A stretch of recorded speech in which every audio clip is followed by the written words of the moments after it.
કેમ છો બધા? બધા મજામાં હશો? આજે એક મહત્ત્વની વાત એ જણાવવાની છે. દરેક મારી સમવયસ્ક જે મારી બહેનો છે ને એ વાત જણાવવાની છે કે જ્યારે તમારા ઘરમાં વહુ આવે ત્યારે એ વાત યાદ રાખજો કે તમારી સાસુએ તમારી પર જે વિતાડ્યું છે એ તમે તમારી વહુ પર વિતાડવાની કોશિશ નહીં કરતા. જમાનો વીતી ગયો છે જ્યારે એક ભણેલી ગણેલી વહુ ખભે ખભા મિલાવીને તમારા દીકરાની સાથે ઊભી છે, ત્યારે તમારી પણ ફરજ બને છે કે તમારા દીકરાને ઘરની કેળવણી આપો, રસોઈનું કામ શીખવાડો, ઘરનું કામ શીખવાડો, કે એ પણ તમારી વહુને દરેક રીતે મદદરૂપ થાય અને તેમનો સંસાર સુખરૂપ ચાલે.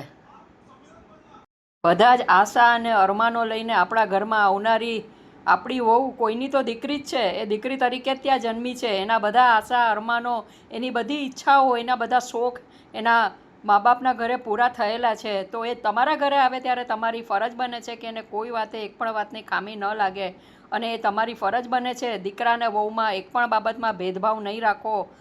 ડેઇલી રૂટીનની કોઈ પણ બાબતમાં કે આ મારા દીકરાનું જ છે, આ વહુનું નથી, એ બાબતની જે મેન્ટાલિટી છે એ છોડી દો.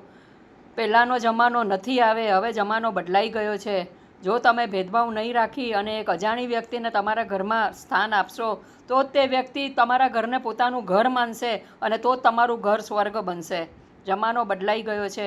હજી પણ ચેતી જાઓ અને તમારા ઘરને સ્વર્ગ બનાવવું કે ન બનાવવું એ હવે તમારા હાથમાં છે.